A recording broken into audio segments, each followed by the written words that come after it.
Hi everyone, welcome to my channel Sharma education IGNOU.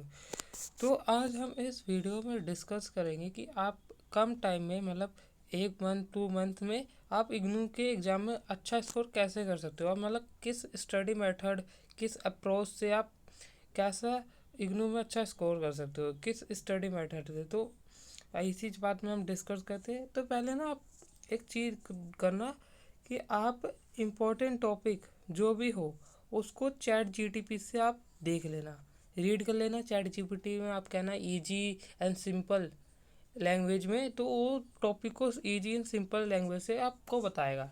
दूसरा, अगर आपको चैट जीपीटी से नहीं समझ आ रहा, कुछ कुछ टॉपिक होते हैं जो नहीं समझ आ रहा, तो आप यूट्यूब पे उसको उस टॉपिक को लिखना। आप उसको चैप्टर मत लिखना, मतलब वो जिस चैप्टर से उस चैप्टर का नाम मत लिखना, सिर्फ जो टॉपिक है वही लिख देना। बाय आप बीए के हो तो बीए लिख देना, बीएससी के हो तो बीएससी लिख देना, बीकॉम के जो भी आपका प्रोग्राम है वो साथ में लिख देना, तो उसका लेक्चर आ जाएगा, तो आप वहाँ से समझ सकते हो। और मेन सबसे इम्पोर्टेंट ये है कि आप सॉल्व करो मैनी ऑफ क्वेश्चन। देखो, पेपर में थ्योरी नहीं आती है, पेपर में सिर्फ क्वेश्चंस आते हैं। जितने से जितने ज़्यादा आप क्वेश्चंस करोगे उतना आपका प्रॉफिट बनेगा। मतलब आप ज़्यादा क्वेश्चंस करोगे तो ज़्यादा आपको फ़ायदा देगा, ठीक है। जो आप ज़्यादा से ज़्यादा क्वेश्चंस करो, थ्योरी कम पढ़ो और क्वेश्चंस ज़्यादा करो। दूसरा है कि सॉल्व पीवाई क्यूज़। आपको पीवाई क्यूज़ ज़्यादा सॉल्व करने चाहिए। लास्ट 2 इयर्स के पहले आप क्या करो, थ्योरी पढ़ लो थोड़ी, मतलब थ्योरी पढ़ लो, फिर आप उसके क्वेश्चंस करो।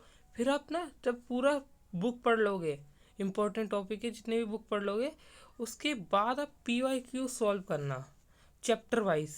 मतलब जैसे एक क्वेश्चन पेपर आया, उसमें 5 क्वेश्चन मान लो आए, 5 क्वेश्चन आए, तो जो दूसरा क्वेश्चन है वो मान लो चौथे चैप्टर से आया, तो आप सर्च करो कि चौथे चैप्टर से कौन सा क्वेश्चन आया, ठीक है। अगर दो के अलावा एक और आए तो उसको सॉल्व करो, वैसे सॉल्व करते रहो आप, ठीक है। पीवाई क्यूज आपको ज़्यादा सॉल्व करने हैं। वैसे आप एक पीवाई क्यूज एग्ज़ाम से मतलब 15 डेज पहले आप पीवाई क्यूज जरूर सॉल्व करना।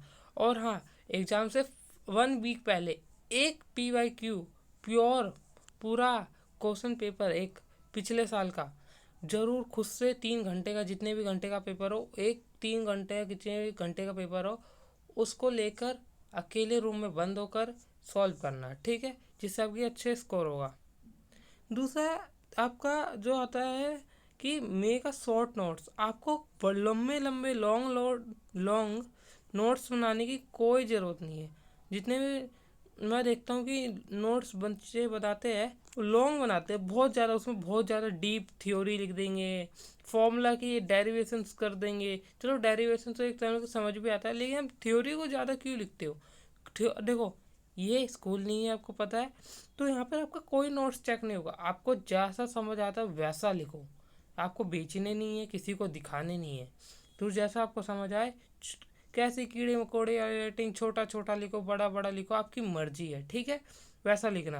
अगर फॉर्मूले है तो फॉर्मूले ज़रूर लिखना, ठीक है। इंपॉर्टेंट लाइन हो उसको भी लिख देना। डेट, हिस्ट्री में डेट होती है, वैसे ही आपका सब्जेक्ट के हिसाब से होगा, वो भी ज़रूर लिखना, ठीक है।